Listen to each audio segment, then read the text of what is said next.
আমার গাছের জন্য আমি পোকা তাড়ানোর জন্য কি ওষুধ ব্যবহার করি, আজ অনেক দিন পর সাবুদানার পায়েস তৈরি করলাম। আর এই কোরানিটা আমি কত দিয়ে বানিয়েছি। আসসালামু আলাইকুম, সবাইকে নতুন আরেকটি ব্লগ ভিডিও দেখার আমন্ত্রণ জানাচ্ছি। ভিডিও শুরুটা আজকে আমি একদম বিকেলের আগ মুহূর্ত থেকে শুরু করেছি। গতকাল ঠিক যেখান থেকে ভিডিওটা শেষ করেছি তার পর থেকে কিন্তু এই ভিডিওটা শুরু করেছি।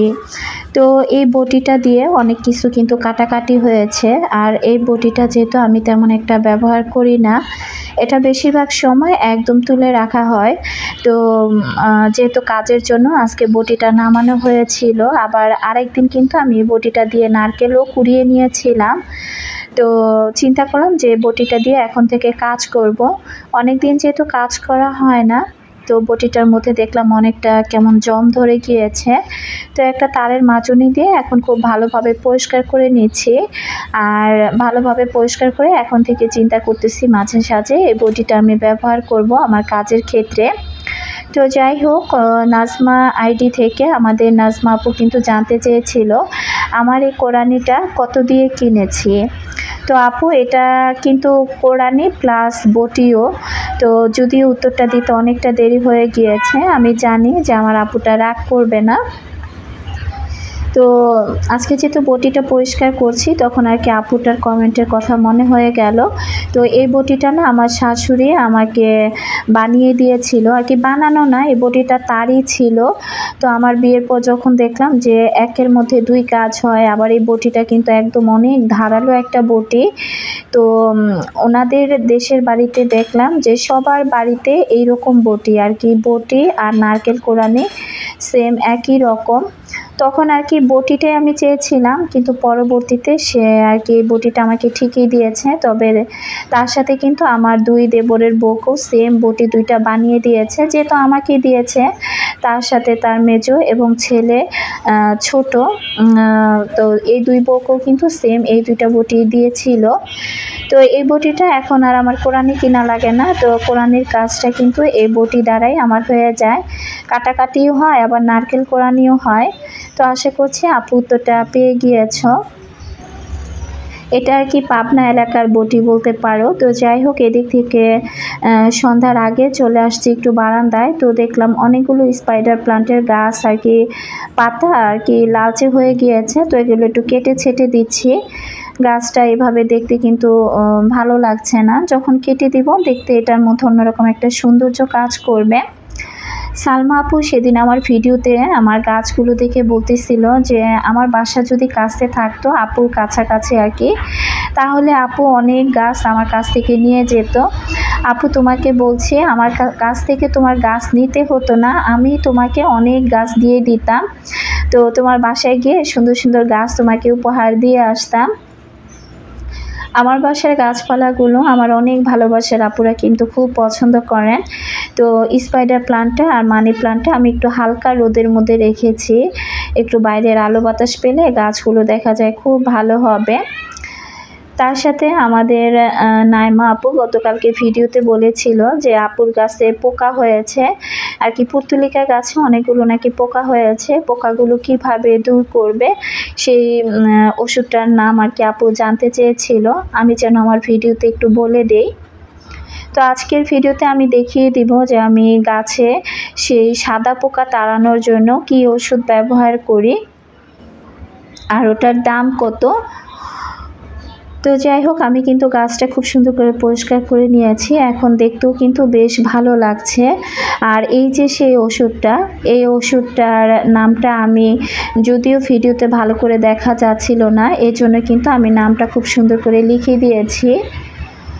ওষুধের নামটা ছিল ক্লোরোসাইরিন, আর এটা 50 মিলির একটা ওষুধ ছিল। আর এটা কিন্তু আমি নার্সারি থেকে কিনেছিলাম। তো নার্সারিতে গিয়ে এই ওষুধটার নাম বললে কিন্তু আপু তুমি পেয়ে যাবে।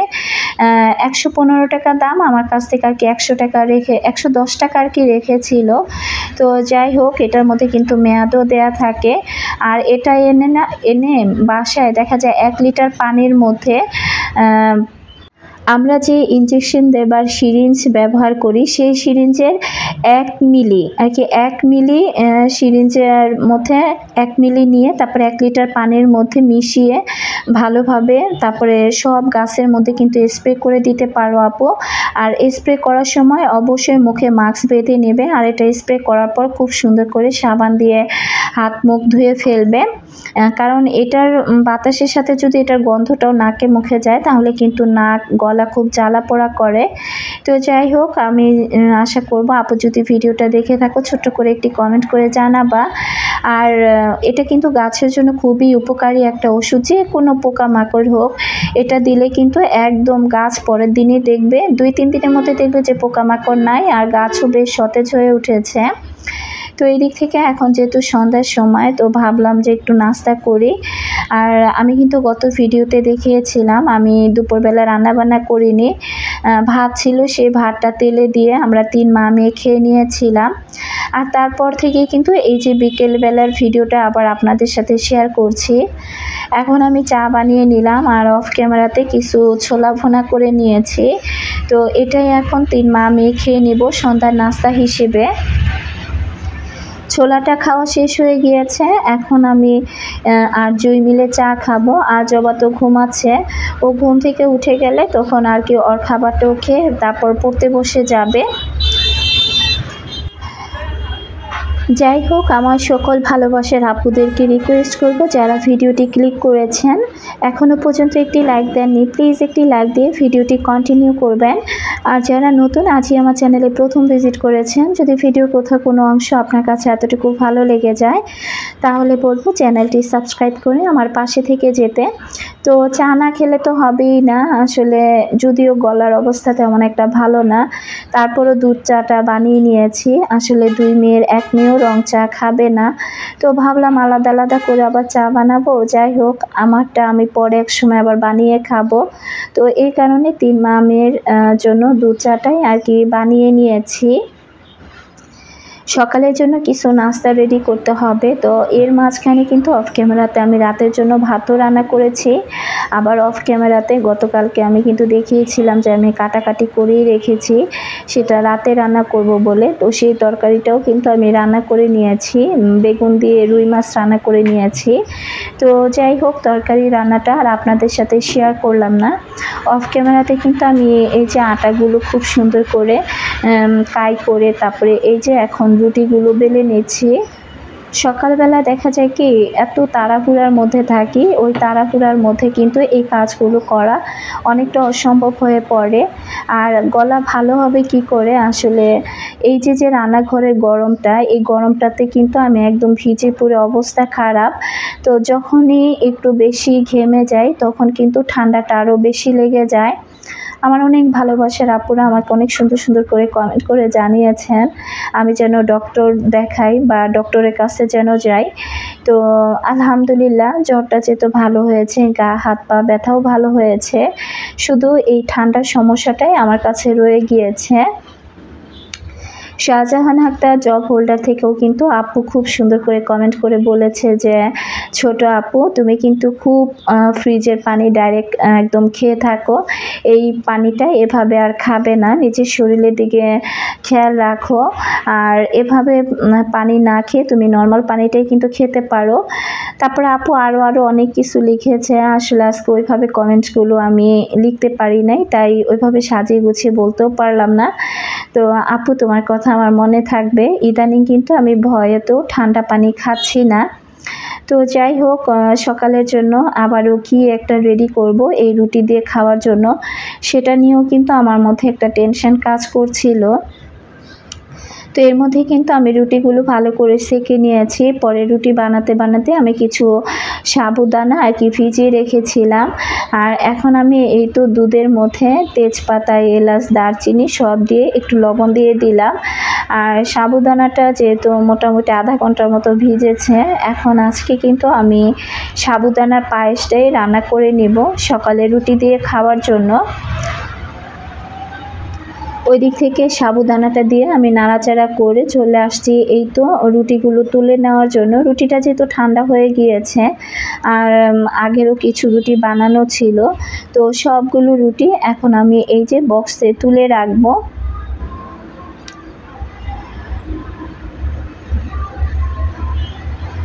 মধ্যবিত্ত ফ্যামিলিতে আসলে আহামরি ওইরকম যে খাবার দাবারের খুব বেশি আয়োজন করা হয় তা না। একটা মানুষ জীবনে চলার পথে নিত্যদিনের যা খাবার দাবার সেটাই কিন্তু আমি আমার ভিডিওতে আমার আপুদের সাথে শেয়ার করে থাকি। তো আমার লাইফস্টাইল যে সবসময় আমি বলে থাকি যে আমি খুব সাদামাটা লাইফস্টাইল লিড করি।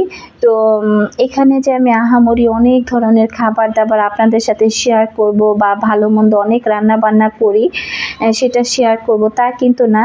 এর মধ্যে কিন্তু এই যে যা রান্না করেছিলাম সেটা আপনাদেরকে একটু দেখিয়ে দিলাম, যেহেতু রাতের খাবার সকালেরটা আবার সকালে রান্না করব আর কি দুপুরের জন্য। তো রাতে যতটুকু দরকার ততটুকু পরিমাণে কিন্তু রান্নাটা করে নিয়েছি। আর এখন আমি সাবুদানা রান্না করার জন্য এখানে কিছু গুঁড়া দুধ দিয়ে দিলাম, আর চিনিও ব্যবহার করব, তার সাথে কনডেন্স মিল্কও ব্যবহার করব মিষ্টিটা আরও বেশি হওয়ার জন্য। আমি যতটুকু মিষ্টি খাবো ঠিক ততটুকু মিষ্টি কিন্তু আমি ব্যবহার করছি। তো যাই হোক, মোটামুটি আমার ঘরে যে ভালো খাবার হয় না বা আমি ভালো খাবার দাবার খাই না এমনটা কিন্তু না। সবসময় যে সব কিছু ক্যামেরা বন্দি করি তাও কিন্তু না। আসলে কি আমাদের ব্লগারদের কি অবস্থা হয়েছে জানেন, আমরা যখন খুব বেশি ভালো মন্দ রান্না করে আপনাদের সাথে শেয়ার করি তখন আপনারা বলেন যে এত ভালো ভালো রান্না কেন করেন, এত ভালো ভালো রান্না বান্না শেয়ার করে দেখানোর কি আছে। এমন অনেক গরিব মানুষ আছে যারা কিনা সারাদিনে একবেলা খেতে পায় না।